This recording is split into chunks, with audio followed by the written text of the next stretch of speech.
everyone, it's Caren with Welcome Home Realty at Keller Williams Preferred, and today is Talk Tuesday!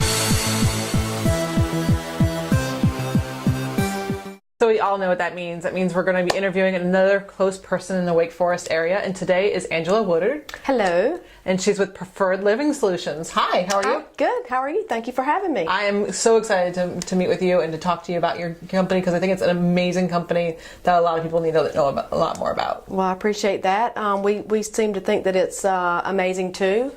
We are a private care management company, and we help families that are overwhelmed. From trying to help them find housing to trying to find a doctor or help with insurance and anything in between. So we've been in business since 2008, and so we're doing pretty good. Yeah, and you have a storefront, so you're located right in the heart of Wake Forest. So tell me a little bit about where you're located. So we have an office in Wake Forest. It's off of Ligon Mill Road, and we also have an office in Clayton that was recently opened up, maybe about a year ago. So we are branching out in the Johnson County areas, and we're excited about that too. Cool. And so most of the people that you work with are usually the family members or the children of elderly family members. That's right. That's right. So most of the time, the folks that I work with are the folks that I serve are the adult children. They have their mom and dad or maybe have some health issues, whereas they have their own competing priorities. The adult children do, and perhaps they are not able to sway them to get certain doctor's appointments set up, and that's where we can kind of come in and be the person who develops that relationship with the senior and have them do the things that maybe their adult children can't do. And it's all about relationship building. I can tell you from experience in working with my own parents, for example, they would better listen to someone else other than their own child who maybe has that experience. So again, that's where the professional comes in and offers different solutions and all that good stuff. So yeah, because they're kind of like a 2-year-old again. You sit there and you tell them to do this, and they're like, no, right? Well, they're my mom and dad, and I'm still 13 years old. So and I'm certain that that's the case with lots of other families that are out there, and that's one of the reasons why we can do the things that maybe their adult child can't do. So, well, and I think also that the adult children probably feel a little overwhelmed too, because a lot of them have children of their own at home, and then they're dealing with the parents, and they're kind of at their wits' end usually when they call you, right? Absolutely. The good thing is that we've been in this business since 2008, and across those years we've developed lots of different relationships with providers. We have a network of folks that we trust. We, can certainly lean on them for resources. Because we've been in the field for so long, we know things that the person who's not in the field, they come to us for expertise and knowledge and things like that because we've had that experience, if that makes sense. So when they call you, let's say they call you up and say, I really don't know what to do with my mom and my dad. They need all this work and they haven't done anything with it. What do we do? What's usually your first step with them? Do you do a consultation? So a lot of the times what we do is we go in and do our assessment with the senior, if you will, and just gather as much information from them as possible, and then as much information we can from the adult child to kind of come together and figure out the best case scenario. So it could be that the adult child is concerned about mom not having social activities. Maybe she's not remembering to take her medicines, and so we can then put those supports in place that's going to hopefully keep her at home if that's what mom wants to do. But then sometimes mom may want to venture out and do something else, and maybe check into other kind of residential options, and it's just really wide open in terms of how we help families to the next step, if you will. So.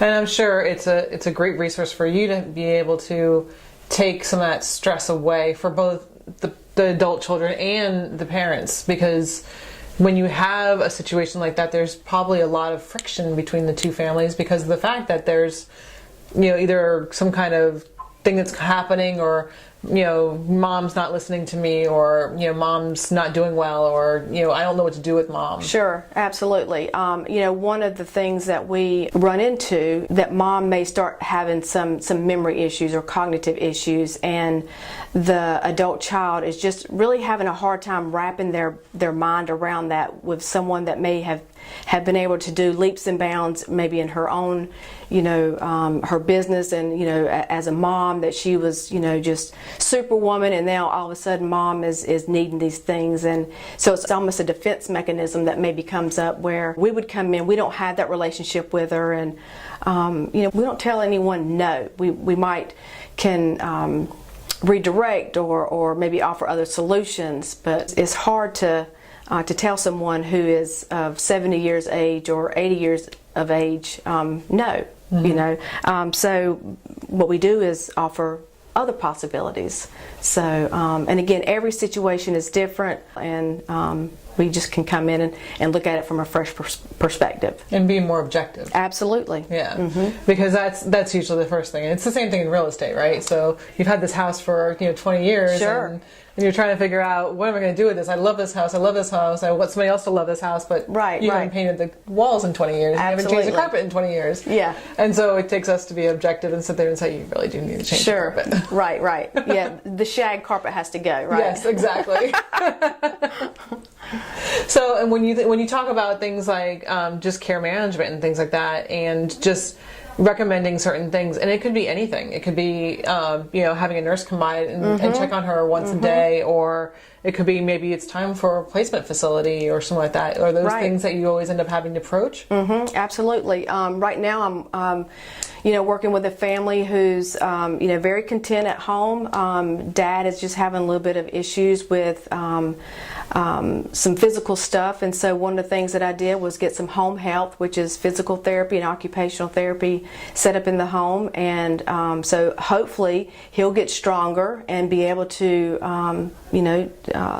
they'll be able to live there longer, and because that's what they want to do. They're not interested in going anywhere else, and that's great, and that's my job in terms of trying to put those supports in place to keep them safe and everybody happy. So just to make the adult children feel better, I'm sure you recommend certain things to be in place, like alarms or some kind of notification system. So if they fall or something like that, they can make sure they're taken care of. Yeah, and that can be pretty high tech with some families. They and again, people come with all kinds of ideas of what they might want to put in place, and absolutely, we've set up some situations like that and made recommendations for cameras and things of that nature. But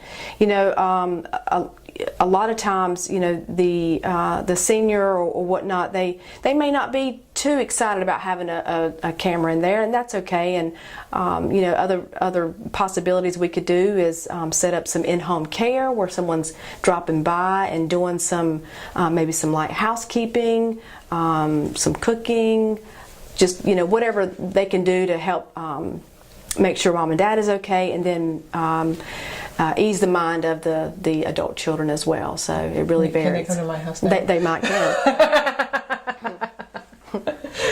I need the cleaning and the cooking and everything going on. Yes, Cool. Absolutely. Cool. And so what's usually the time frame? Do you have contracts? Do you handle, is it usually just until they don't no longer need the help, or until something else happens? How does that usually work? Yeah, so it's really a contract. We don't really have contracts per se. It's a simple form that basically allows us to work on their behalf, that they would just sign off on, essentially just giving us permission to work on their behalf, and that's good until they tell us otherwise. We don't hold anyone to the contract. We're not, if you want our services, you want our services, and that's great. And I guess another thing with that is that we keep notes as to what it is that we do. We bill in 15-minute increments, and what that means is that we essentially anytime that we have contact, if we're not going to bill for a 5-minute phone call, but if there's certain things that are going on throughout the day, then that's going to be collected in a note, and those notes are then sent to the person who's interested in those particular notes. So Yeah, so we essentially, again, getting back to how we get started, we start off with a consultation. If they want our services, then we sign that little agreement saying we can work on their behalf, and then it varies on how much interaction the adult child or whomever's paying for the services wants, and we can kind of fill that out and filter that out as we go along. So. And do you, I'm assuming you work with all kinds of spectrums of help. So anything from, they just need to be there like once a week to, we need to be there every day. Absolutely. Or, it may not even be a senior. It could be someone who's... Sure, yeah, we do a full spectrum of whatever the family needs, then we're going to connect them to the resources. And we can be there as much as they would like. Or as little. We can be more behind the scenes, given the resources, or we can be there full-fledged and do the legwork and be with them for as long as they want. And drive them to appointments. Absolutely, be there, and that's important actually, to be there, especially like with doctor's appointments, to be the extra set of eyes and ears, and make sure that information's getting back to the adult child if they want that information, or most importantly, once we get back home, to make sure that it's being followed through. Is there a medication change? Is there an increase in fluids that need to take place? As we get older, we tend to sometimes not hydrate ourselves as much as we should, and so all kinds of things just come into play, and it's good to have that advocate there, and that's part of what we do as well. That's awesome. And I think it's a much needed thing, especially as the baby boomer generation continues to age. Absolutely. Yeah. So and how can we get in touch with you? What can we do to get in touch with you? Yeah, so certainly check out our website, which is preferredlivingsolutions.com. I'm a big fan of email, and you can call our number, which is 919-554-0675, and we will direct you and get you going, and just talk and listen and see what you need. Awesome. Well, thank you so much for sitting with me today. Thank you for having me. This is awesome. Thank you so much for watching, and thank you, Angela, for being with us today. Appreciate it. We appreciate you signing in today, and have a great Tuesday. Bye. Welcome home, Realty.